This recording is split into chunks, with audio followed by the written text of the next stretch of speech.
Call me old man Wade. Damn you, old man! Wait. Old ass man. Shut up, old man. You smell like fart. No! Old man. He's so old, he got a podcast on cassette. Fuck, you're old. Damn it, Wade. Yeah, if I was gonna like do like a video one, I would let you know like a month ahead of time. I'm not just gonna be like, hey, so by the way. Ta-da. So Doing the welcome to the Classy Cast. I'm drinking a bottle of wine out of the bottle. And my homie Shananagins, she got her PJs on with the Ewok in the back and her Wonder Woman mug. Oh yeah, classy with a K. Oh, yes. Absolutely. So I have some fun stuff, but before we get into the fun stuff, how are you? I'm pretty good. Pretty effing good. And we haven't, I don't know if you were tattooing at the time, the last time you were on the show, which was like, I forget what we were talking about, but I'm pretty sure you weren't tattooing. So tell everyone where they can find the stuff that you're doing, because you're heavy on TikTok, and I love the Yes. Halloween stuff you did, which was fantastic. Thank you. I am learning to walk on stilts this year because next year's theme is Carn Evil, and I have an idea of what I want to be. So this year's task is learning how to walk on stilts so I can be extra for next year. We had 3,000 trick-or-treaters, by the way. Jesus Christ. But you know what's funny? So people should also know that you can juggle. Yeah, I can. My parents were clowns, professional clowns, so I can do a lot of weird tricks. I can ride a unicycle. You can? Yeah, I can make balloon animals, the whole nine. Let's not talk about it. How are you gonna bring up the fact that your parents were professional clowns? I bring up that you can juggle. Then you bring up that I can you can ride a unicycle, and then go, don't talk about it. Huh?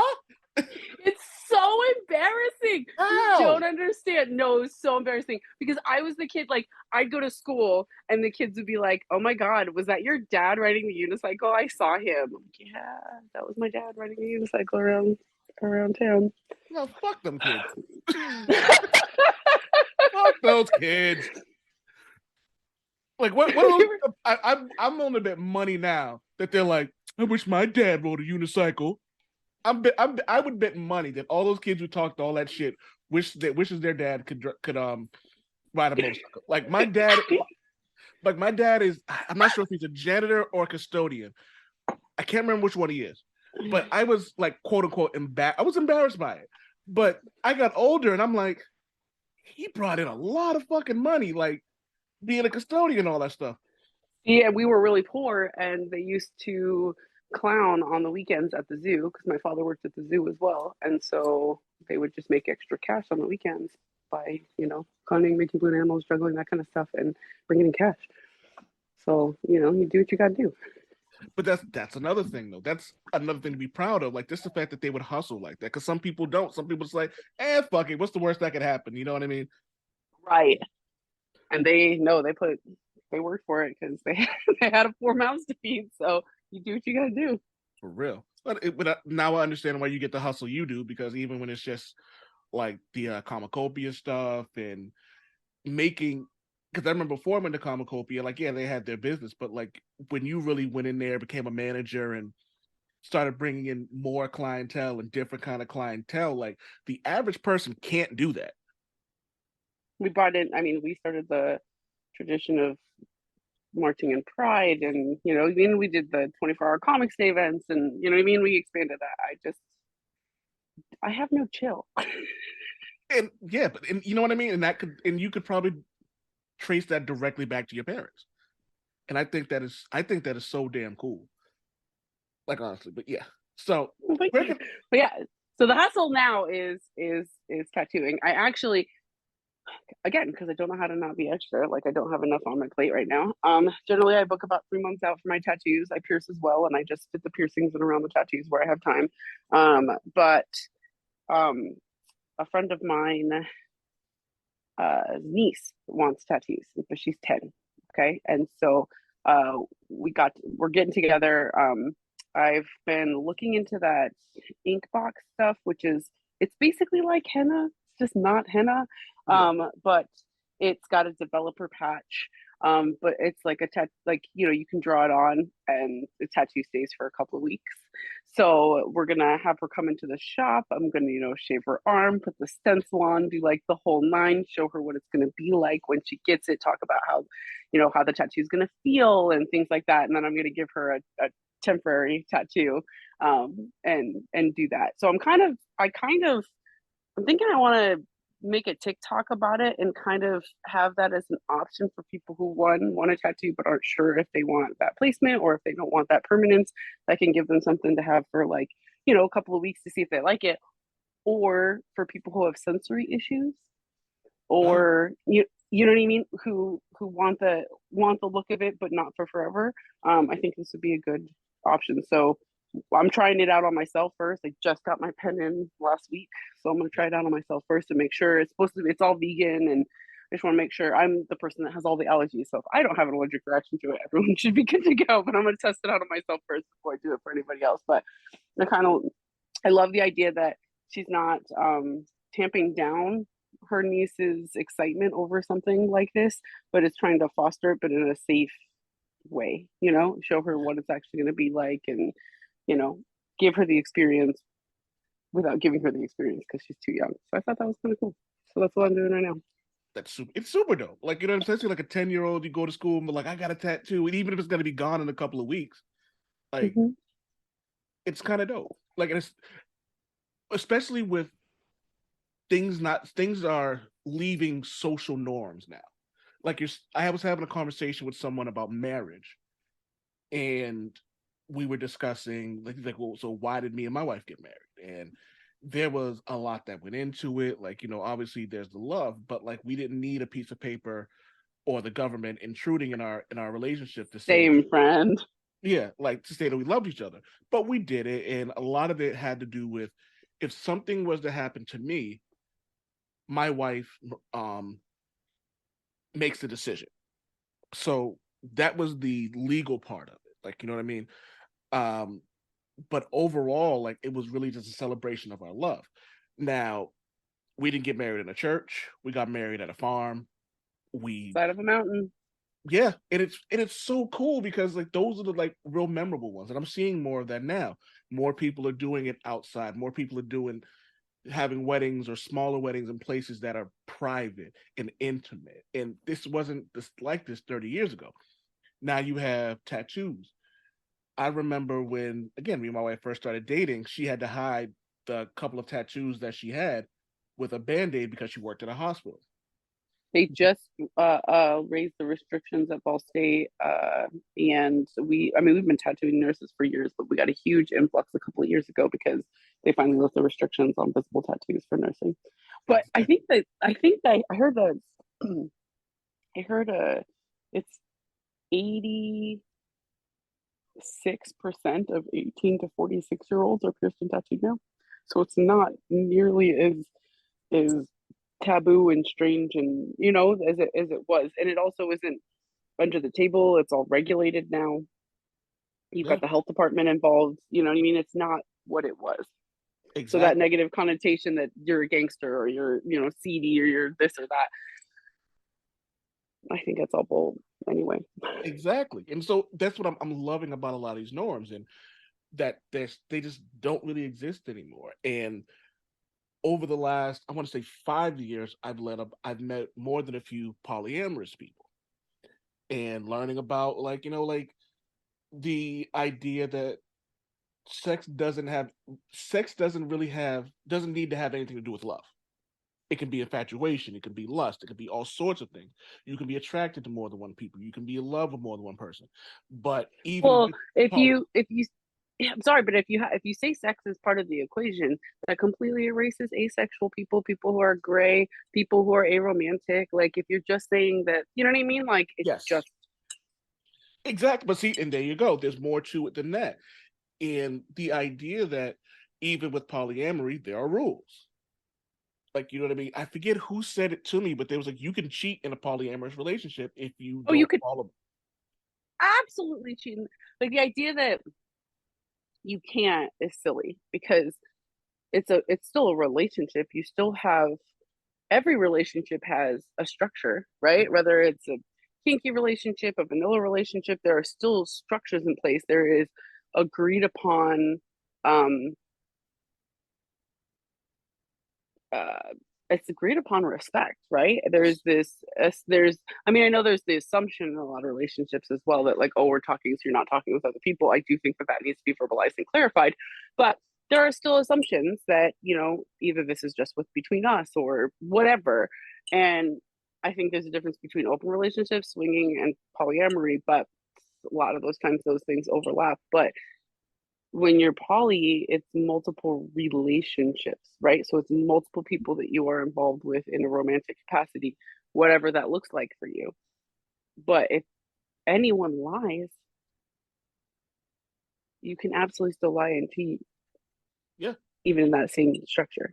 And I actually think that that says more about the person, about the fact that they, when you have the world as your oyster and you can go and talk to and be with anyone you want, but you choose the lie, that's what you're getting off on, right? Like, you're getting off on the secrecy, the lying, the doing it behind other people's backs. That's what's tripping your trigger. And that's not fair to do to anybody. Yeah. And that's where like the word cheating comes from. People always think cheating as just stepping out on the person you're with, but like, no, there's more to cheating than just that. Like, if I withhold information from my wife about something, she could call that cheating, and she'd be completely justified to it because it's something that would hurt her. Now, there was no, when me and Valkyrie got together, there was no well, what do you think kind of things, because she laid everything right on the table. This is what I don't like, this is what I do like, these are things I will not tolerate, these are things I will not forgive. And I really do feel that because more people are having these conversations and they're being more honest with each other, a lot of these, I'm not going to say stupid norms, but a lot of the social norms and the white picket fence and the 2.5 kids and all the other stuff is getting thrown out the window. Like, I don't want kids. I haven't wanted kids in decades. And now that's becoming a thing where more people have just been like, I'm okay with just. I think that Gen Z is really responsible for a lot of pulling this stuff out. Because the thing is, poly people have existed for forever, right? Polyamorous Yes. people have existed for forever. Kinky people have existed. Queer people have existed. I think it's just opening up and talking about it. There's a dialogue about it happening that wasn't happening before. Because there's all these things existed. I think that they're just now being more talked about. Yes, and that's a beautiful thing. And I think communication is, in any relationship, whether it be romantic or friend wise, like, communication is the thing that can make or break any relationship. Like, right, because there's not one size fits all on anything. Like, everything is customizable. So what your relationship structure looks like to you can 100%, you get to determine what those limits are. You get to decide what all that is. perfect example. We'll take me and Lavelle and me and my buddy Javi. Me and Lavelle share porn. Like, you know what I mean? Yep. But Yep. my buddy Javi feels weird about me sharing porn, so I don't. So if I started sharing videos with him, that's a violation of our friendship. Correct, right, because that's a limit that he doesn't want, and you're respecting his limits. That's all that is. It's the respect of your friendship and what that person's love language is, right? So you're just meeting each other. You're meeting each other in a way that works for both of you. If the dog barks, the dog barks. I'm not stressing. It's not like, Sorry, I'm trying to get her. She's a puppy, and she is energized all of the time. Sorry. I completely understand. You've seen Scarlet, right? Yeah, I have. I've seen pictures. My doofy puppy. I love her. So actually, it's funny. We talked about all of the stuff you do, but we didn't even get into where they can find you. I know you're on TikTok.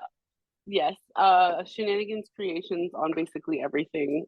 Facebook, Instagram, TikTok. I am Flora Borislam, and I'm sorry. You're what?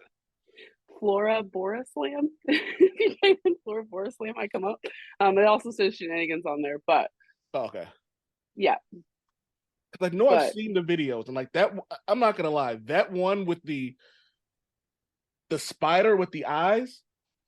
Dude, okay, I'm so excited about that. Thank you. I worked for 3 months on that Demon Spider cosplay, and I'm so lucky to have partners who are willing and able to support my crazy because I had 3 victims that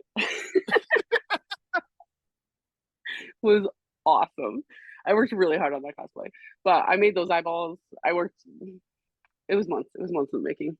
I'm really glad it turned out. But for as long as I've known you, you really put in work when on that. The first one I remember was Harley Quinn. Another one that popped in my head recently was when you worked at GameStop and you went as Kratos. Yes. Do you remember my God of War though? Back in the day, or not God of War? I did my Kratos. Sorry, you got me off track with the Kratos. No, my Afro Samurai. Way back in the day. I don't know if you remember that one. I did really good Afro Samurai. We did it for Anime Boston. I don't think I remember the. It was like 20 years ago. Jesus. I don't think I remember Afro Samurai. One of my favorites, I think, was you guys. It was you, Maggie and Angela with his like Victorian like. It was like the big wigs, the giant with the dresses. Yes.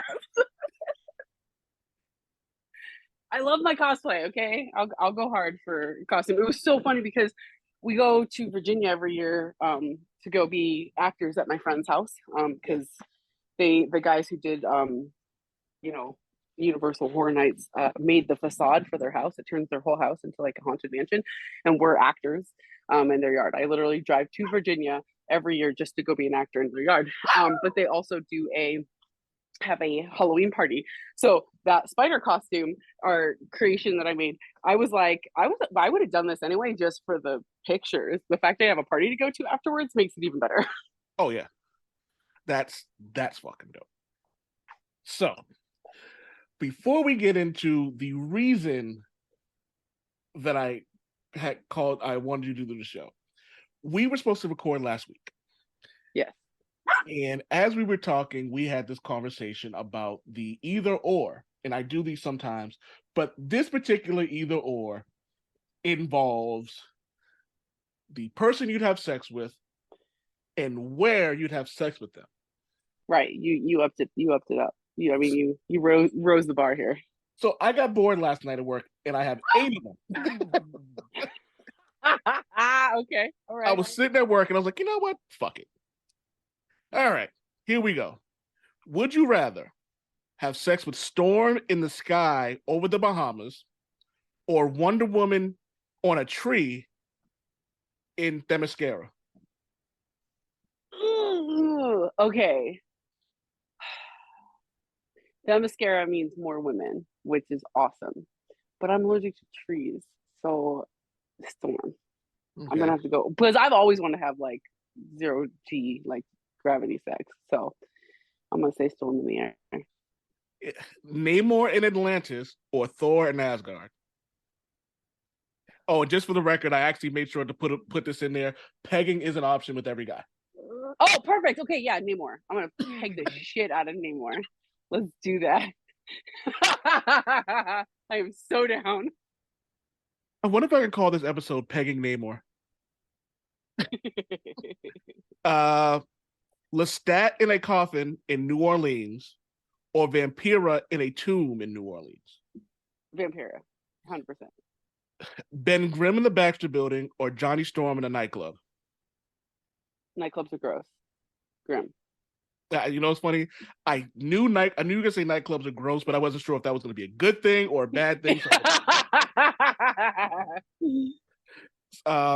Fin Fang Foom on top of the Death Star or Frankenstein's monster in the Millennium Falcon? Fin Fang Foom, 1000%. Don't even care. It's the Death Star. We'll fuck that shit up. Let's go. Let's go, Fin Fang Foom. Cleopatra in Egypt or Padme on Alderaan?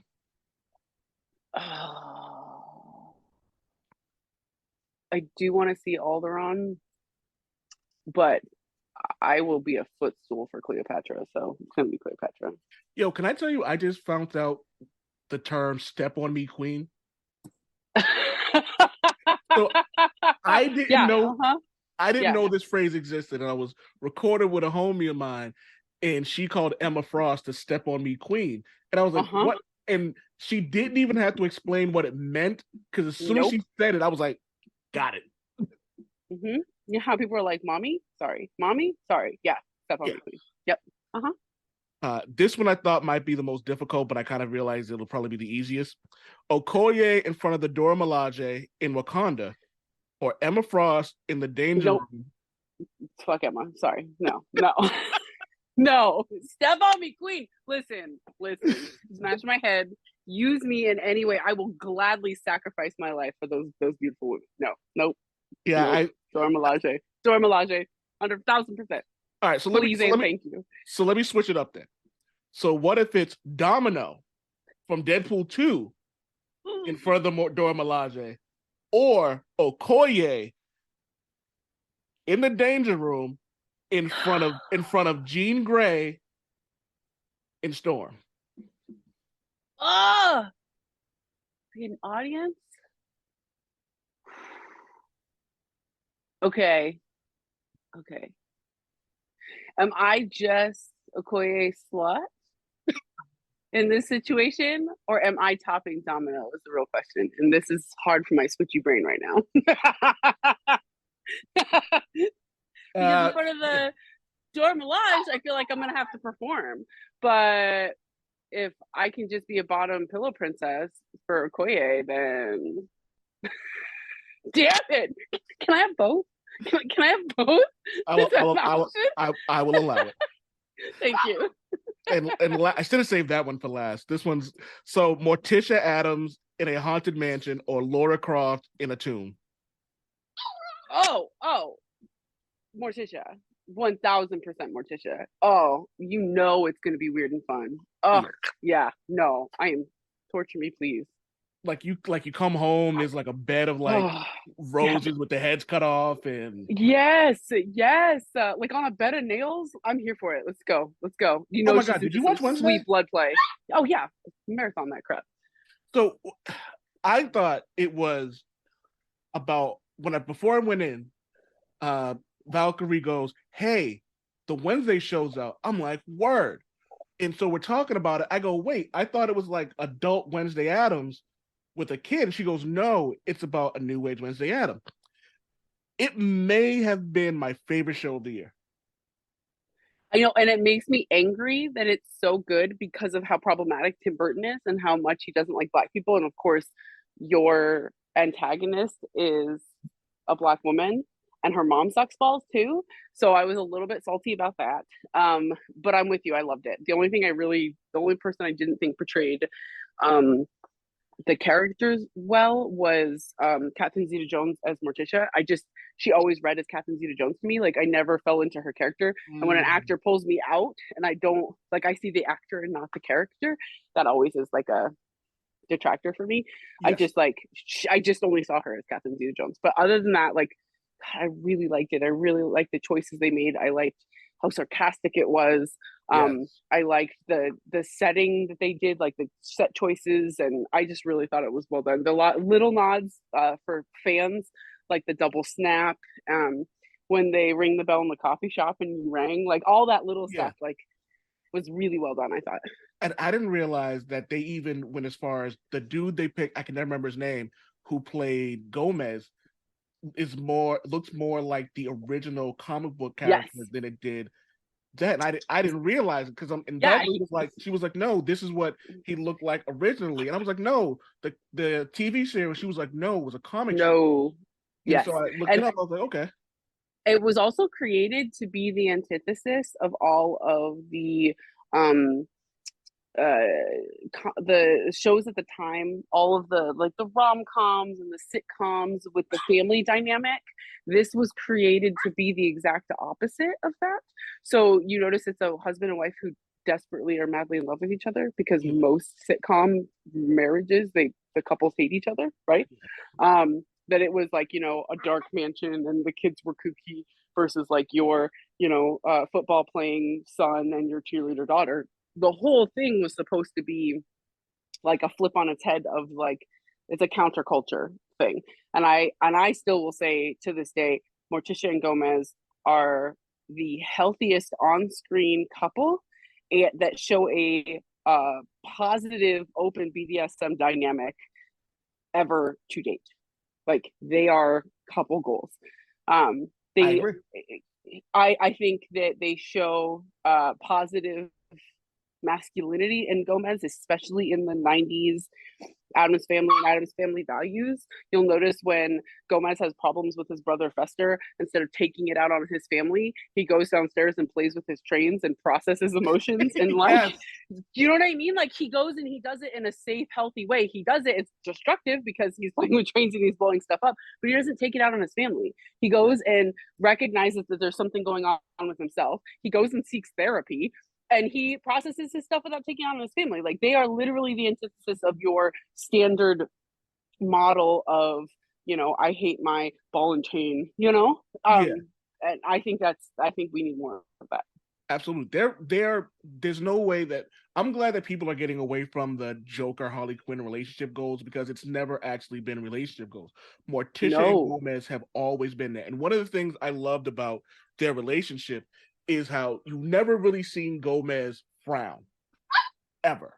Like, you know what I mean? Like, he was like super like submissive. It was like you could tell she probably cradles him, and he's just like the happiest person in the world. Like, he like adores her, she adores him. He, like, you know what I mean? Like, he's, I don't want to say effeminate, but he's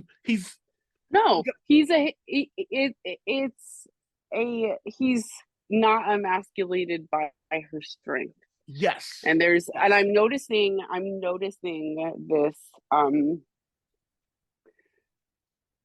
trend of really smart, beautiful, capable women with like himbos, real cute, but like not real right up top. But I realize it's because the men aren't intimidated by them.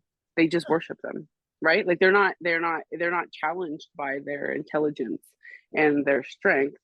They just love them. Like, they just worship the ground that she walks on. And I'm like, here for this pairing. Like, give me the smart, strong lady and the himbo, like, all day long. I'm here for it. You've literally described me and Valkyrie's relationship. Because you remember me when I was a himbo, and you know how my wife is. Like, and it's, I do as much as I can with what I can, because like she is the most amazing woman I've ever met in my life. And I was gonna take a picture at Hooters and go, look at this alpha out at Hooters with her husband. Yes. But I love that. Like, I love that pairing, because there needs to be more of that, just respect, instead of it being a challenge, instead of it being a competition. I mean, there's an entire industry in the wedding industry that's like ball and chain stuff, right? That bachelor party of it's being the last day, you know, it's your last day of freedom. Like, why you're going to enter into something that feels like you're being chained and limited is beyond me. Like, I don't. And to normalize that, like, there's wedding cake toppers where the bride is literally dragging the groom onto the cake, and like, that's a thing. And it's funny if, depending on the setting, like, if I did it, it would be funny because everyone knows it's not the case. But like, sometimes it gets overly done because it's real. Yeah, and back to the original conversation of the norms that we grew up with. Like, you know what I mean? Like, I always loved Al and Peggy's relationship in Married with Children, because at no point in time did either one of them cheat on each other. Like, you know what I mean? Like, was it toxic? Absolutely. They were just the worst to each other. But honestly, if you look back at it, it was essentially just foreplay. Like, you know what I mean? It's different. But I just think there's things that you can do that's like physical. So you can cheat. Again, cycling back, you can cheat without it being physical. Yeah. And that's, oh my God. And I'm talking to Valkyrie about how an emotional, like, cheating on someone emotionally could be actually worse than a physical. Oh, 1,000%. I remember right in the very beginning when Jason and I were still long distance, and I was like, yo, if you know, are out and you're drinking and you're having a good time, and, you know, you hit it off with somebody and you guys want to go hook up, just call me first. And he was like, what trick is this? And I'm like, no, really, just call me first. Because they're like, really? He thought I was just like, oh, you know what I mean? This is just this is a trap, right? But I the reason I would want to know is multiple front.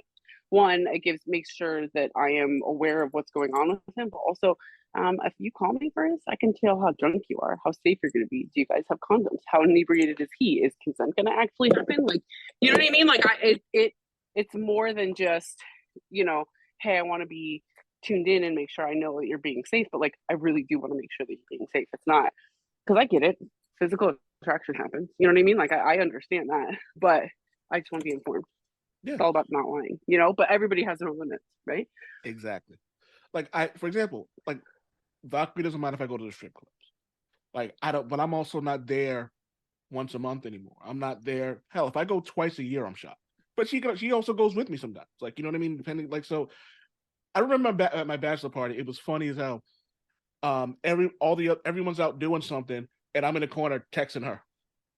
And she's like, shouldn't you be getting a lap dance right now? I was like, like I go, and so we had a conversation about, she goes, if you're not really in to strip clubs and get lap dances, why do you go to strip clubs? I'm like, because there's titties out while I drink.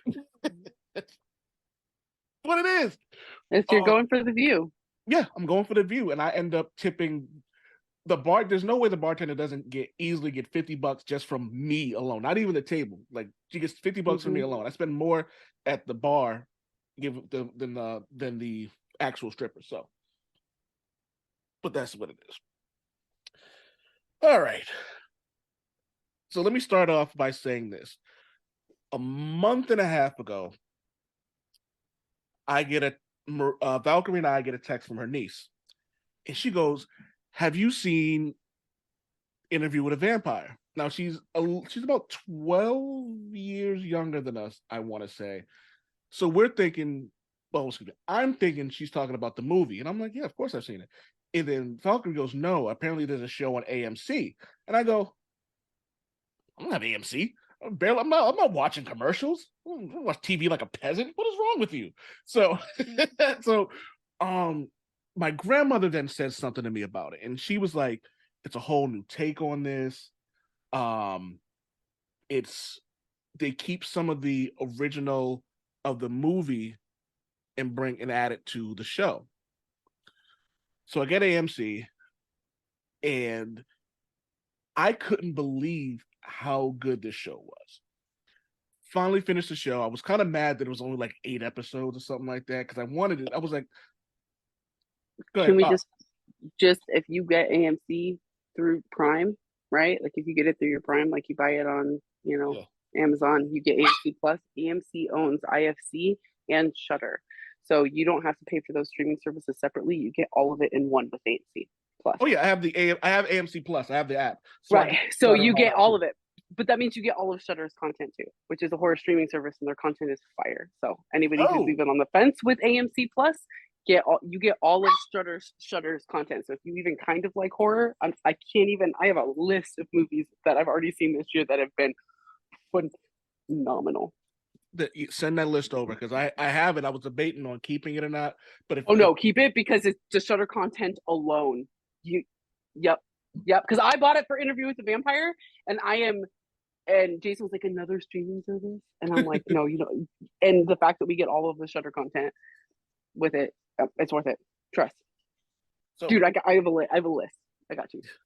So I'm watching this, and I couldn't believe it how good it was, and I'm not sure if I saw something you said on Facebook or if it was something I said on Facebook. We started talking about it, and I was like, I need to have Shannon come on the show so we can talk about this. Okay, question. Have you read the books, though? So we're going to get into that. I have not read the book. Okay. But okay. Fletcher, all right. I just reread all. I read them all when I was like 15, because gay vampires. Like, hello, I was gonna eat that shit up as a teenager. And I just reread them all while I was watching the show. It gave me the itch. So Fletcher, the first time I saw Interview with a Vampire, Fletcher put me on, and he had read the books too. And if I'm not mistaken, Queen of the Damned was supposed to be part of that series. It is. It's the third book. Mm-hmm. And he wasn't too happy with the movie, and because he loved the books and stuff like that. So he wasn't too happy. Because the third Queen of the Damned is the best book, and the movie is nothing like it, but like Aaliyah. So oh yeah. Aaliyah alone was worth it. So right, exactly. And so actually I gotta talk to Fletcher, see if he's seen it. If not, I gotta give him my login. So watching this, so I need to actually, so I watched Interview with Vampire. I absolutely loved it. And I'm not a big Tom Cruise guy anymore. I haven't been for decades. Oh, yeah, fuck But that man. the last time he did something that I absolutely loved, I think was like Vanilla Sky. It's like, you know what I mean? I don't care about Top Gun. Mhm. I think Top Gun's the most overrated movie in history. I don't care about the new one. Um, but he was still really good. But also I'm a big Brad Pitt fan. Brad Pitt's in something, I want to see it. So Mhm. I love the movie, love the movie. The show though blows the movie out the water. Oh yeah, no, the show's absolutely leaps and bounds better than the movie. It wasn't hinted at subtext of their relationship. It was absolutely open and in your face, and they even address, you know, they changed Louis to be Creole in the show, and they acknowledge his dealings with being a black man and, um, being queer. Lestat is very much pan. It's all about, the person, how they make them feel, parts not parts. He's just a connoisseur of bodies, basically. But they acknowledged that in the show, and I love that it wasn't subtext anymore; that it was just open. Um, they, for lots of reasons, they aged up Claudia, which I really enjoyed. Oh yeah.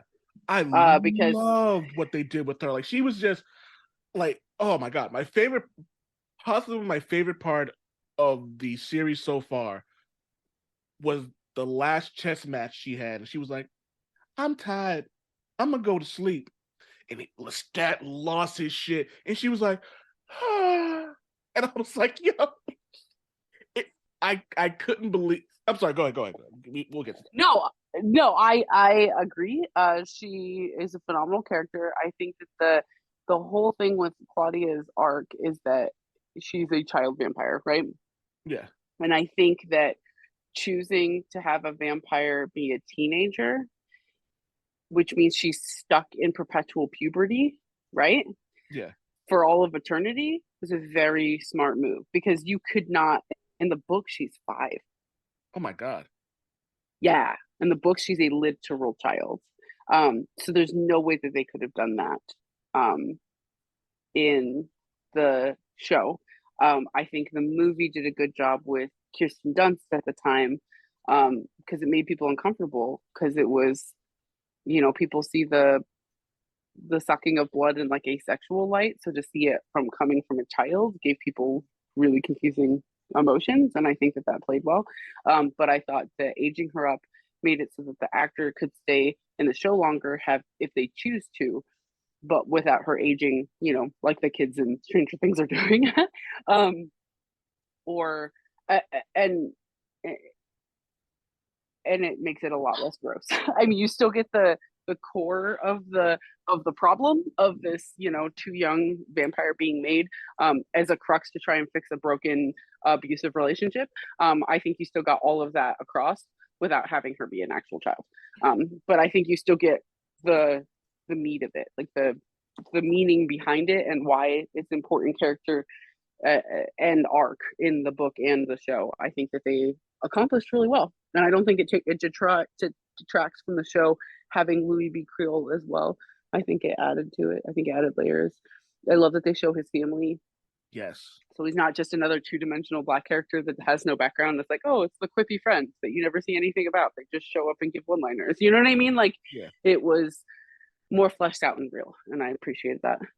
Well, you bring up the that part of the character, and especially one of the things I loved in talking to Javi about this, we were talking about Game of Thrones, not Game of Thrones, excuse me, House of the Dragons, and how in such a short amount of time you get this character development. In in 8 episodes, you learn so much about Louis. And one of the things that was sad but also well done was the abusive relationship, not physically, like the emotional hold that Lestat had on Louis when they were coming up with this plan. And he was like, and he said to I can never remember her name, that Claudia. Claudia, thank you, that she had, that he was like, no matter what you do, I'm gonna sabotage this because no matter how bad he treats me, I still love him. And that is something that it's a realistic thing. Like, I work at a hospital, and sometimes I have to hear things where they say, "Do you feel safe at home?" And there's been times where I've had to go to some of the medical staff and go, "You need to talk to said patient because their person they're with is just super abusive." And sometimes it works, and sometimes it's like you have to realize that they have to go home with these people. Mm. These are realistic things, and it's always like, and Lestat's always with the whole like, "I'll never do this to you again," when he literally dropped him out of the sky. Mm-hmm. And Claudia It's had to, you can't, if I can't have you, nobody can have you thing. yeah, He's taking out his own insecurities on Louis and making it his problem. And Claudia, who's not romantically attached to Lestat, can see the writing on the wall. But when you're wearing rose-colored glasses, all the flags look red, right? You can't tell the difference. So Louis being in it can't see it. yeah. And but when it was good, it was honestly beautiful. Mhm. Like when they first got together, it was honestly beautiful. Like, it was a very loving, very sensual thing. They Yeah, got each other, and they very much took the Lestat from the rest of the books, because the Lestat in book one versus the Lestat in the other books, like you could tell Anne Rice kind of fell in love with his character and fleshed him out more through the rest of the books. So instead of using Interview with the Vampire Lestat, they took the Lestat from the other books and made okay, him this character in the show, that makes a because lot more sense. the Lestat in the first book is not the same Lestat that's in the rest of them.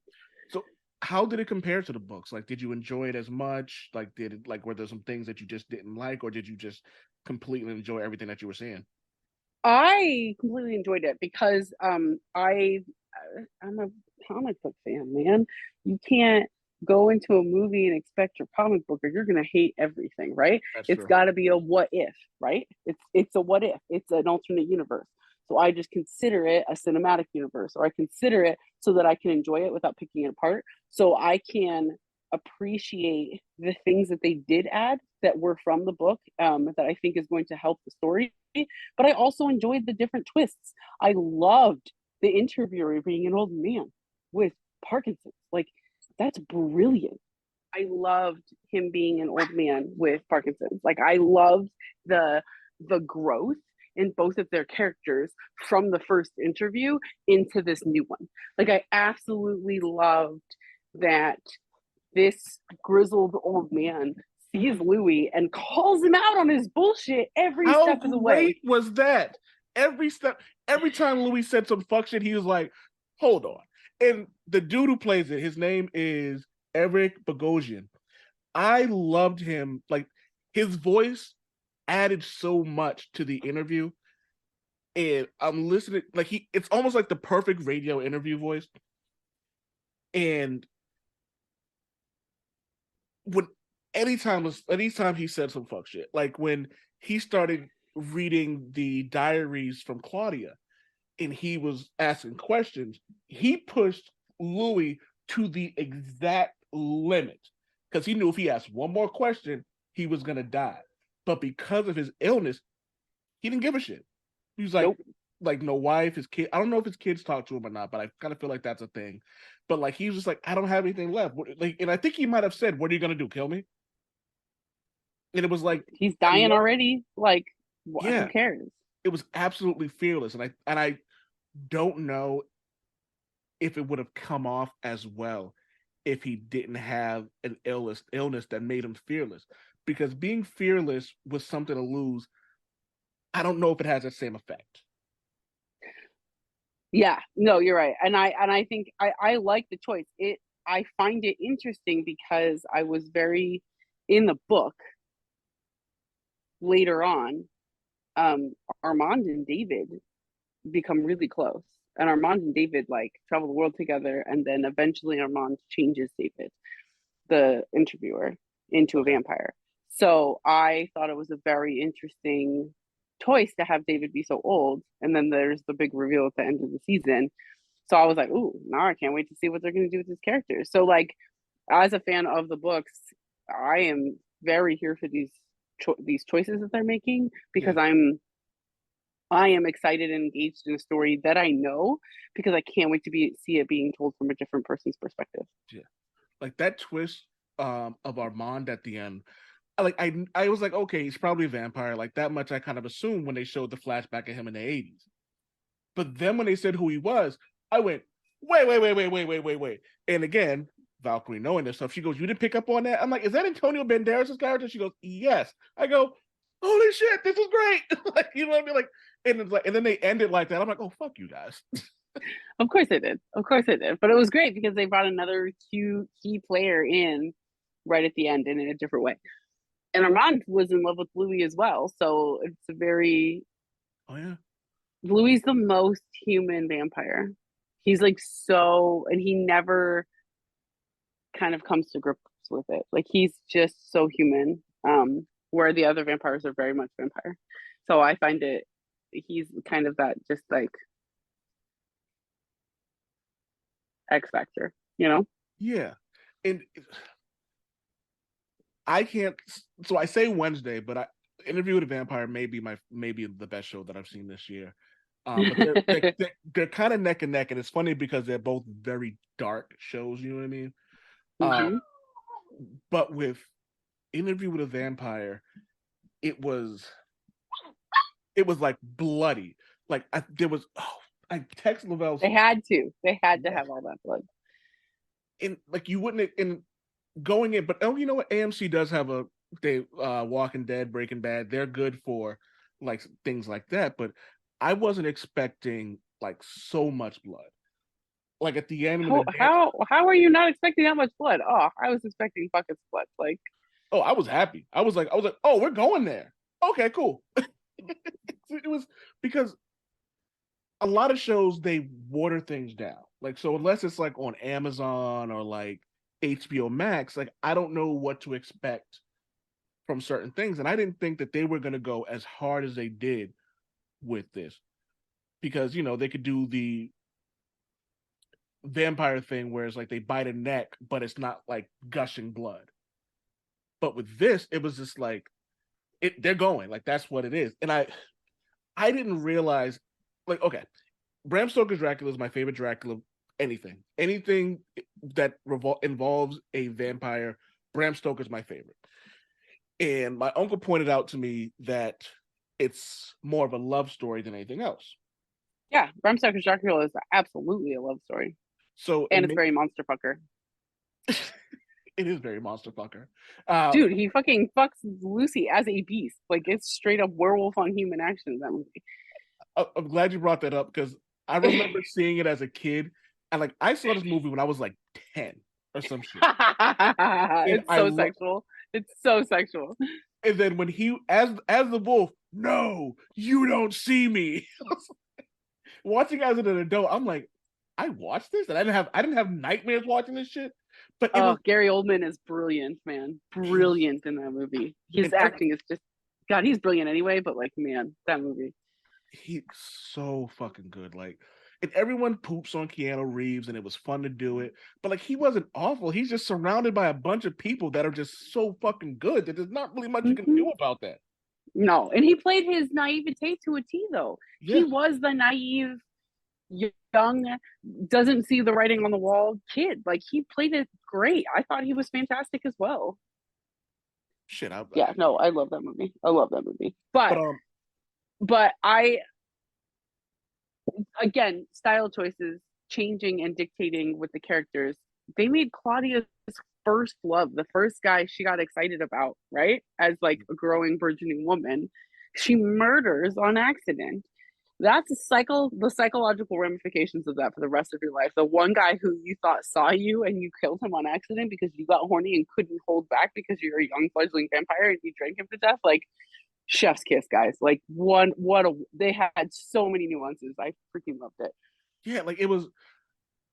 Oh yeah, so that's the reason I brought it up. So we all know that like vampires are sensual, sexual, but this was on a completely different level because it was 8 episodes of vampire like sexuality, sensuality, horniness, and then like the how horny it can be to watch someone get like really murdered. Murder. Yep. And I'm like, damn. I'm like, okay, this I get it. Okay. And it was tastefully done. On top of all that, it was Mhm. they could do it over the top and tastefully. I don't know how that's possible considering that's an Because oxymoron. because I would say True Blood is ostentatious and to the nth degree, right? I would say this would be tasteful, whereas True Blood was trash, and it was like that on purpose, right? Like it was trashy on purpose. I've been telling myself because I didn't finish the last 3 seasons of True Blood. I keep telling myself I'm gonna go back and watch it. I have to start at the beginning. It's been so long. But yeah, but watching anybody who's listening, do yourself a favor. Even if you just get the free weekly AMC Plus, you can get through Interview with a Vampire in a weekend. Like and if you have the time, yeah, easily.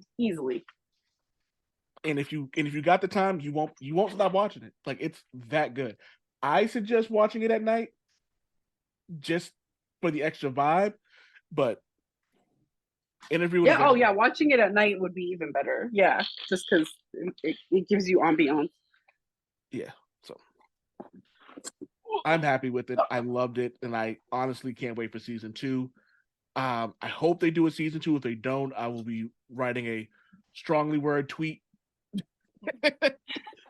strongly worded tweet. No, honestly, I really freaking hope they put it. I really, really hope we get a second season. It's got such potential.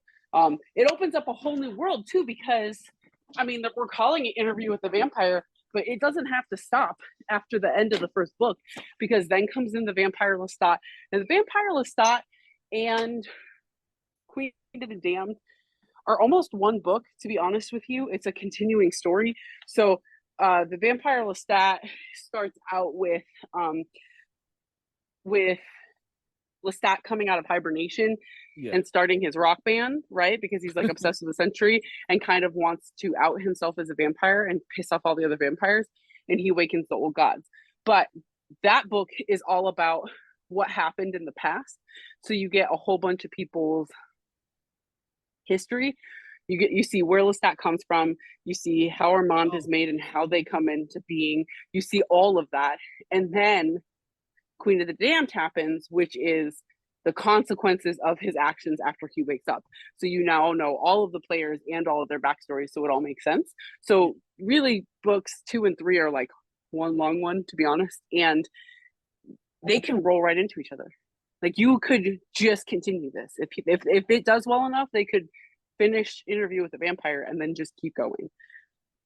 So I'm looking at now. I typed in Interview with a Vampire show renewed, and it goes Dan Dermott, president of original program for AMC Networks and AMC Studios, said in a statement, the scope and breadth of the show and what Mark Johnson and Ron Jones have delivered is just stupendous. It is getting renewed. Yes, that's so exciting. Yeah, like people get on the train now. It's fucking good. It's really good. I'm actually tempted to go back and rewatch it just because like I'd like to be able to watch it all at once, you know what I mean? Just kind of like binge it. I'm trying to get Lavelle to watch it so we can talk about it because like yes, Lavelle, get on it. I honestly as soon as I heard the first episode was coming out, they dropped the first episode for free. So I watched it weekly. So I had to wait, in between. So I'm with you. I would like to just marathon it. Yeah. I hopped on it late, but then I got caught up and I was pissed. And so shenanigans happened and I completely forgot to watch it. And then the next thing I know, Valkyrie's like, oh, we have Interviewed Vampire. And the last 2 episodes were on there. I'm like, yes. Yes. So you have to watch them both. That's good. You don't have to wait. Yeah, so now I don't know, like when it comes out, do I watch it episodically or do I just wait to binge it? Because you get shows like that or Lovecraft Country or God, I'm so upset with Lovecraft Country. I'm not happy about that either. Or like The Watchmen. Like The Watchmen, I was mad that like granted, I'm glad I'm not glad they ended it, but it was so damn good that I wish they would have continued it. Again, Regina King, anything she's in, I'm all for it. I am too, and my only thing is that when Watchmen was coming out, there was just so much going on in the world, and I think it's necessary, especially for our palm-colored friends, to be watching a show like Watchmen. I just I couldn't at the time. I started the first episode and was like, I need a break. So I need to go back and finish it. I know it's phenomenal. That's all anybody's talked about. I know it's going to be great. Oh, I you loved haven't the finished first it? episode. No, I just couldn't go. I at the time I was like, I just need to not.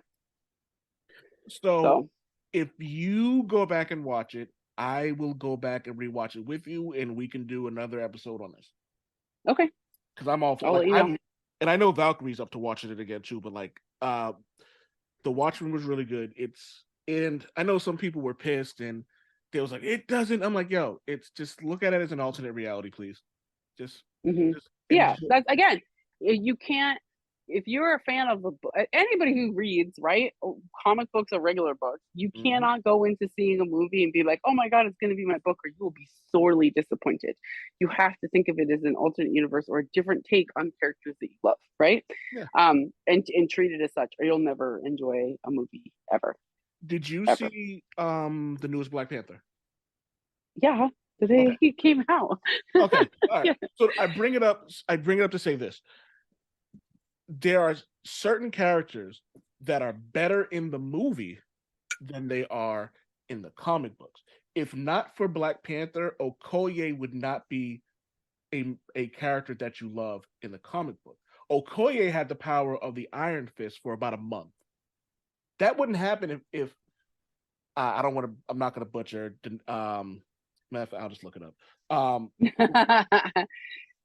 Like she was so fucking good in that she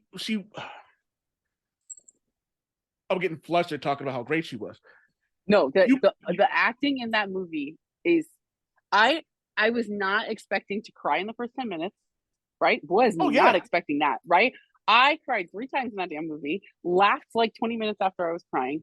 The roller coaster of emotions, it was done so well. Like I cannot wait for it to come out.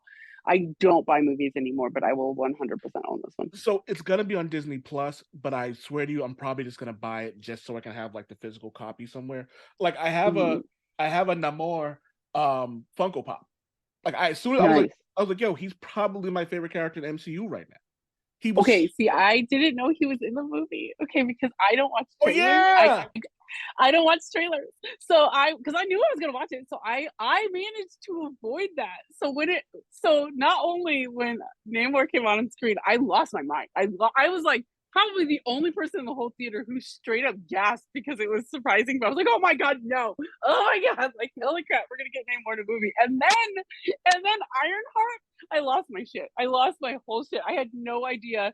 It was such a good surprise. And this is why I don't watch trailers, because that wouldn't have had nearly the impact had I known in advance. So I lost my mind. I was like literally shaking and clapping, and I was just like, I had such a great time. It was such a good ride.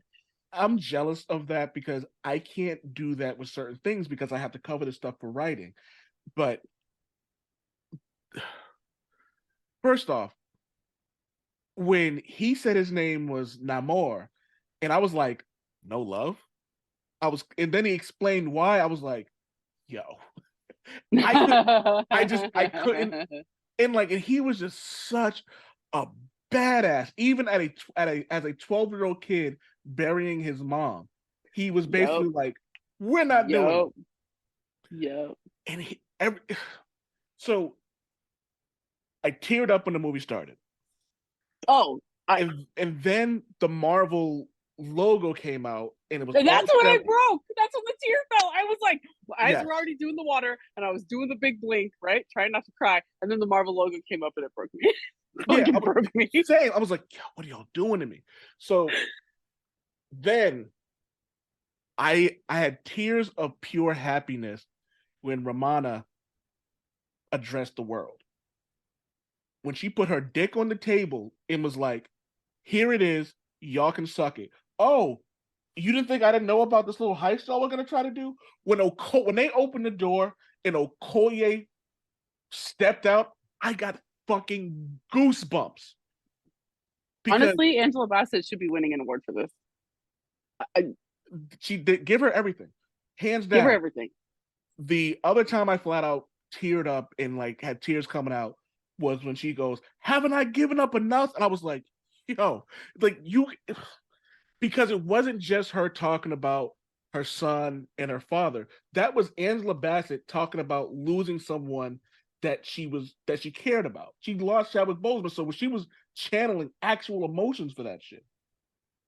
Yeah, And it was. I I thought that they handled and exposed and talked about grief in a way that we don't do in the mainstream. Like, yes, we don't talk about grief in the mainstream. We especially as Americans act like we're all never going to die anyway, right? To keep up this facade.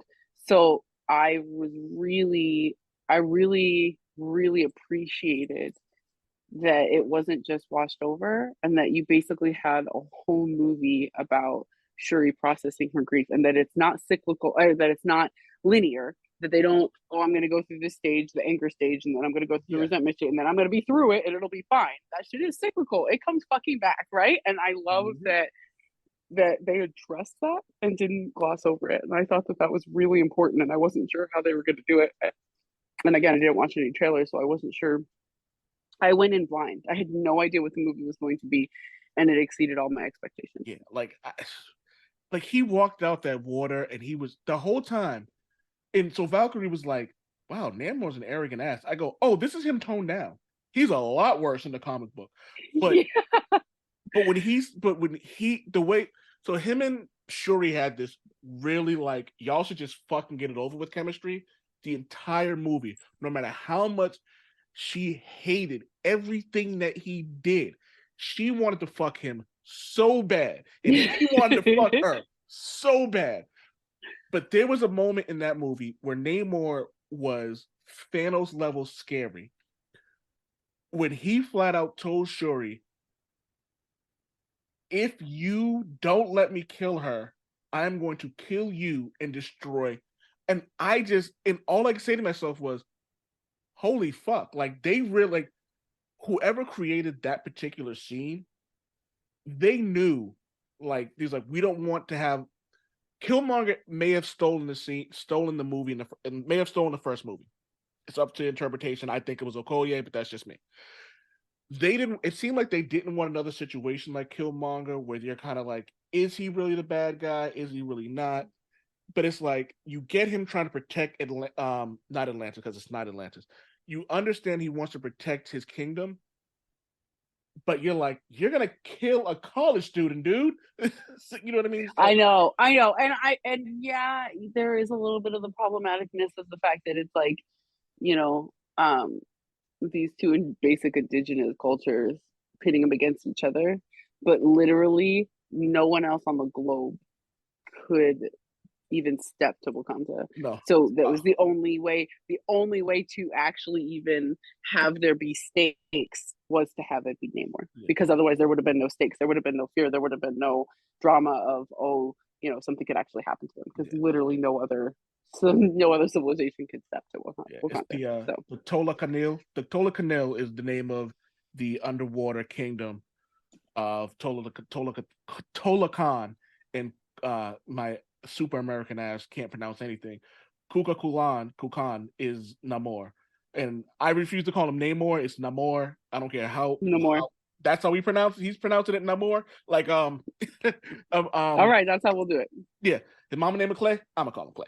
But yeah. So movie was fantastic. Can't wait to come over. You probably got to go. I'm looking at the time. You got stuff to do. Before we go, please let everyone know where they can find you. Shananagins Creations on Facebook, Instagram, and TikTok, or Floorboard Slam on TikTok. And I'm at the Tattoo Studio in Muncie. Oh, God, please get out of it. Please get out of Indiana. Year and a half. July 2024. We'll be out. I have a buddy in Indiana, and he hates it there too. So like they should just like it's like Florida, the Northeast. Just cut that shit off and then send it adrift. All right, everyone. Okay. Thanks for listening, and as always, be excellent to each other.